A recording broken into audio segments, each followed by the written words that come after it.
کہ اللہ مسبب الاسباب ہے، وہ اسباب کا پابند نہیں ہے، وہ اسباب کا محتاج نہیں ہے، اسباب اس کے محتاج ہیں۔ اگر یہ یقین ہے تو اللہ پر ایمان ہے، یہ نہیں ہے تو تمہارا ایمان اسباب پر ہے، وسائل پر ہے، ذرائع پر ہے، مادیات پر ہے، اللہ پر نہیں۔ اس وقت کہاں راستہ تھا؟ تو راستہ تھا سمندر ہے اور ادھر سے لشکر آ گیا ہے۔ کلا ان معی ربی سیہدین۔ اب دیکھیے ایمان کہہ دینا آسان ہے، ہوا معکم اینما کنتم، جہاں کہیں بھی تم ہوتے ہو اللہ تمہارے ساتھ ہوتا ہے، لیکن اس کا یقین قائم ہو جائے تو زمین و آسمان کا فرق واقع ہو جائے۔ یہی بات ہوئی حضور کے ساتھ۔ غار ہے، چھپے ہوئے ہیں محمد الرسول اللہ اور آپ کے وہ یار غار ابو بکر صدیق رضی اللہ تعالی عنہ۔ اقبال نے حضرت ابو بکر کی شان میں چند اشعار کہے صرف، لیکن واقعہ یہ ہے کہ بھاری بھاری نظموں پر اور قصیدوں پر بھاری ہے، طویل ترین نظمیں اور قصیدے ہوں ان پر بھاری ہے۔ ہمتیں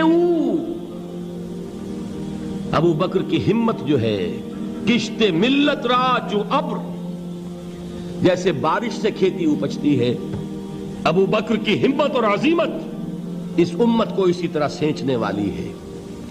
ثانیے اسلام و غار و بدر و قبر،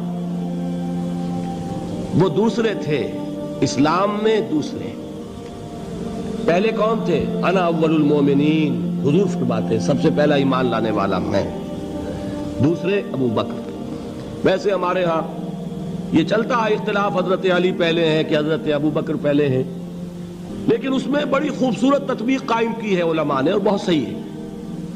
چار کے بارے میں فیصلہ ہی مت کرو کہ کون پہلے ہے، ان کی ایک عجیب تقسیم کر دی ہے۔ آزاد مردوں میں، بالغ مردوں میں سب سے پہلے ابو بکر، بچوں میں سب سے پہلے علی، خواتین میں سب سے پہلے خدیجہ، اور غلاموں میں سب سے پہلے زید ابن حارثہ۔ بڑی پیاری تقسیم ہے، یہ چاروں ہی پہلے ہیں، ہر ایک کے لیے اولیت ہے۔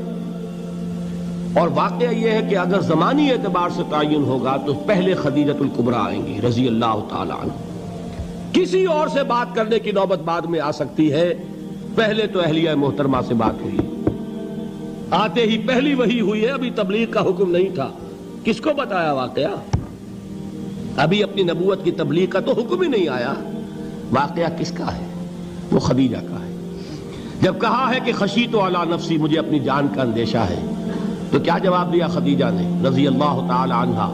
وہ صدیقۃ الکبریٰ ہے۔ صدیقات جو ہے خواتین، ان میں چوٹی پر خدیجۃ الکبریٰ ہے رضی اللہ تعالی عنہا، اور صدیق جو مرد ہیں ان میں صدیق اکبر ہے ابو بکر صدیق رضی اللہ تعالی عنہ، لیکن صدیقات میں چوٹی پر۔ جب حضور نے فرمایا خشیت علی نفسی، کیا فرمایا؟ کیا عرض کیا؟ کیسے تسلی دی؟ نہیں نہیں، اللہ آپ کو ضائع نہیں کرے گا، آپ غریبوں کے ہمدرد ہیں، آپ مساکین کے تکالیف رفع کرنے والے ہیں، آپ بیواؤں کی سرپرستی کرتے ہیں، آپ مسافروں کی خدمت کرتے ہیں، اللہ آپ کو ضائع نہیں کرے گا۔ یہ یقین ہے اس خاتون کے اندر۔ خیر وہ ایک علیحدہ بات ہو جائے گی۔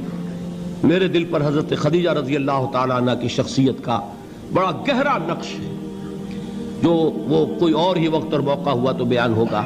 بہرحال اقبال نے ایک مصرے میں جو چار اولیتیں جمع کر دی ہیں، ہمتیں کشت امت را چو ابر، ثانی اسلام و غار و بدر و قبر۔ اسلام میں حضور کے بعد پہلے کون؟ ابو بکر۔ غار میں حضور کے ساتھ کون؟ ابو بکر۔ بدر کی رات اللہ کا رسول سربسجود، وہ جھاڑ، وہ گھاس پھوس کی جو جھوپڑی بنائی گئی تھی، اور وہاں تلوار ننگی لے کر پہرا دینے والا کون؟ ابو بکر۔ اور اس حجرہ عائشہ میں محمد کے بعد سب سے پہلے دفن ہونے والا کون؟ ابو بکر رضی اللہ تعالی عنہ وصلی اللہ علیہ وسلم۔ وہ جو معاملہ میں سنا رہا تھا غار ثور کا، حضرت ابو بکر بھی حضور کے خیال سے لرز گئے ہیں. آپ کو یاد ہوگا کہ جا کر پہلے تمام جتنے سوراخ تھے انہیں بند کیا ہے. ایک سوراخ رہ گیا تھا جس کو بند کرنے کے لیے کوئی کپڑا نہیں تھا. وہاں اپنی ایڑی رکھی ہے. تب کہا ہے حضور سے تشریف لائیے, اور اپنے زانو پر حضور کو لٹایا ہے. اور وہاں کسی موذی جانور نے کاٹا ہے. حضور کی آنکھ لگ گئی تھی. اس وقت اس بل کے اندر جو بھی بچھو ہے کیا ہے واللہ عالم, اس نے کاٹا ہے. اس کی تکلیف کی وجہ سے ابو بکر کی آنکھوں سے آنسو ٹپک گئے. حضور کے چہرے مبارک پر پڑے ہیں تو حضور جاگے ہیں. معاملہ کیا ہے؟ ایڑی نہیں ہٹائی وہاں سے, مبادا وہ جانور وہاں سے نکل کر محمد الرسول اللہ کو کوئی گزن پہنچا دے. ابو بکر کی ایڑی ہے, جس طرح چاہے کھا لے, ختم کر دے, جان نکل جائے تب کوئی آنچ آئے محمد پر تو آئے, لیکن جیتے جی نہیں. وہ ہے ابو بکر. حضور کے خیال سے اس وقت حضور نے پھر اپنا لعاب دہن لگایا ہے, اور اس سے پھر آپ کی تکلیف ختم ہوئی. جیسے خیبر میں حضرت علی کی آنکھ دکھ رہی تھی, اس کو جو شفا حاصل ہوئی ہے وہ بھی حضور کے لعاب دہن سے ہوئی. تو بہرحال اس وقت انہوں نے کہا ہے کہ اے نبی یا رسول اللہ, اگر اس وقت ان میں سے کسی نے غیر ارادی طور پر بھی اپنے قدموں کی طرف جھانک لیا تو پکڑے جائیں گے. کیا جواب تھا اللہ کے رسول کا؟ لا تحزن ان اللہ معنا. اللہ ہمارے ساتھ ہے, کیوں گھبراتے ہو ابو بکر؟ یہ ہے ایمان باللہ. میرا مالک اللہ, میرا رازق اللہ, میرا محافظ اللہ, میرا مددگار اللہ, میرا پشت پناہ اللہ, میرا دوست اللہ. یہ دوستی ہے اللہ کی جو لب لباب ہے, حاصل ہے ایمان کا. اسی کا نام ولایت ہے. اولیاء اللہ کے سروں پر سینگ نہیں ہوتے. جس کے دل میں ایمان راسخ ہو چکا ہو وہی اللہ کا ولی ہے. جسے اللہ پر یقین ہو چکا ہے وہی اللہ کا ولی ہے. جسے یقین ہے اللہ میرے ساتھ ہے, میرا مددگار, میرا پشت پناہ, میرا ساتھی, میرا دوست, میرا محبوب, میرا محب. اللہ اہل ایمان سے محبت کرتا ہے. واللہ یحب الصادقین. ان اللہ یحب الذین یقاتلون فی سبیلہ صفا کانہم بنیان مرصوص. اللہ محبت کرنے والا, اہل ایمان محبوب, اور اہل ایمان محبت کرنے والے اللہ محبوب. والذین آمنوا اشد حبا للہ. آپ تصور کیجئے جسے یہ رشتہ ایمان یا رشتہ ولایت حاصل ہو جائے, الا ان اولیاء اللہ لا خوف علیہم ولا هم یحزنون. آگاہ ہو جاؤ, اللہ کے دوستوں کے لیے نہ کوئی خوف ہے نہ کوئی حزن ہے. اور میں بیان کر چکا تھا, خوف اور حزن کے خاتمے ہی کا نام امن ہے. زوال خوف, زوال حزن. یہ خوف اور حزن کیوں آتے ہیں بار بار؟ اللہ تخافوا ولا تحزنوا, دونوں آ گئے. الا ان اولیاء اللہ لا خوف علیہم ولا هم یحزنون, پھر وہی دو. وہ کیوں ہے؟ خوف ہوتا ہے کسی مستقبل کی بات کا, یہ نہ ہو جائے, وہ نہ ہو جائے, یہ نقصان نہ پہنچ جائے, یہ تکلیف نہ ہو, یہ غضب نہ آ جائے. خوف ہے مستقبل سے. حزن ہے یہ کیوں ہوا, یہ نہیں ہونا چاہیے تھا, یہ میرا فلاں چیز میرے ہاتھ سے جاتی رہی ہے, فلاں موقع نکل گیا, اب بیٹھے ہوئے ہیں اندر ہی اندر کڑ رہے ہیں, صدمہ ہے اور رنج ہے. اور جو اللہ پر ایمان رکھتا ہے وہ جانتا ہے ما اصاب من مصیبت فی الارض ولا فی انفسکم الا فی کتاب من قبل ان نبرأها ان ذلک علی اللہ یسیر لکی لا تعصوا علی ما فاتکم ولا تفرحوا بما آتاکم واللہ لا یحب کل مختال فخور. اس زمین میں یا تمہاری جانوں میں کوئی تکلیف, کوئی مصیبت نہیں آ سکتی سوائے اس کے کہ جو اللہ نے لکھ دی ہو, اس سے پہلے کہ وہ ظاہر ہو. جس کو یہ حقیقت معلوم ہو گئی اس کو یہ طرز عمل اختیار کرنا چاہیے. جو چیز چھن جائے, جاتی رہے, چھوٹ جائے, اس پر افسوس نہ کرو. کس نے چھینی؟ دوست نے. دوست کے فیصلے پر شکایت. دوستی کو بٹا لگا رہے ہو, سرے تسلیم خم ہے جو مزاج یار میں آئے. اگر دوستی ہے تو پھر تو تمہیں گردن جھکانی چاہیے کہ ہر چہ ساقی ماریخت عین الطافست, جو بھی میرا ساقی میرے پیالے میں ڈال دے اس کا کرم ہے. جو اس کی طرف سے آئے اس پر کوئی رنج نہیں, کوئی صدمہ نہیں, کوئی غم نہیں, کوئی شکایت نہیں, کوئی شکوہ نہیں.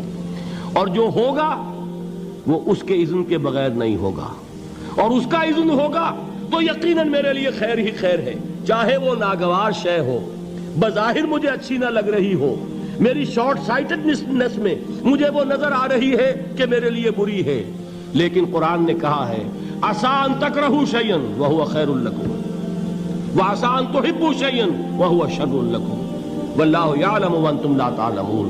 ہو سکتا ہے تم کسی چیز کو ناپسند کرو درحال ہے کہ اسی میں تمہارا خیر ہو، اور ہو سکتا ہے تم کسی چیز کو پسند کرو درحال ہے کہ اس میں تمہارا شر ہو۔ اللہ جانتا ہے، تم نہیں جانتے۔ جب مجھے یہ بات معلوم ہو گئی، میں نے اپنا معاملہ اللہ کے حوالے کیا۔ سپردم بے تو مایا خیش را تو دانی حساب کم و بیش را، اے رب جو تو چاہتا ہے وہ ہو، تیرے علم میں جو شے میرے لیے خیر ہے وہ ہو جائے، میری کوئی پسند نہیں، میری کوئی چاہت نہیں، یہ ہے راضی برضائے رب۔ اکبر الہ آبادی نے اسے کہا ہے رضائے حق پہ راضی رہ، یہ حرف آرزو کیسا، خدا خالق، خدا مالک، خدا کا حکم تو کیسا۔ جب میں آ گیا بیچ میں، میری پسند، میری مرضی، میری خواہش، میری چاہت، یہی تو شرک ہے۔ ما شاء اللہ کان وما لم یشاء لم یکن، جو اللہ نے چاہا وہ ہوا، جو اس نے نہیں چاہا نہیں ہوا، اختیار اس کا ہے، میرا تو نہیں۔ رضائے حق پہ راضی رہ، یہ حرف آرزو کیسا، خدا خالق، خدا مالک، خدا کا حکم تو کیسا۔ اقبال نے اسے کہا ہے فارسی میں، اب آپ کہیں اس کا ترجمہ بھی کرو تو وہ مجھے ذرا اس وقت کچھ بہت ہی بدذوقی کسی بات نظر آئے گی۔ جائیے پوچھئے کسی سے جسے فارسی آتی ہو۔ برو کشید ز پیچا کے ہست و بود مرا، چے اقدہا کے مقام رضا کشود مرا۔ مجھے تو تمام پیچ و خم سے نکال دیا اس مقام رضا نے، میں راضی برضائے رب ہوں، جو فیصلہ اس کا میں اس پر راضی۔ تو کہاں کا حزن اور کس کا خوف، یہی زوال حزن اور زوال خوف، یہی ہے امن، یہ نتیجہ ہے ایمان کا۔ تو جان لیجئے یہ ہے لب لباب، یہ ہے حاصل ایمان کا، یہ ہے تو ایمان ہے، اگر ویڈیو پسند آئی ہو تو لائک، شیئر اور چینل کو سبسکرائب کریں تاکہ مزید اسلامک ویڈیوز آپ تک پہنچ سکیں۔ شکریہ۔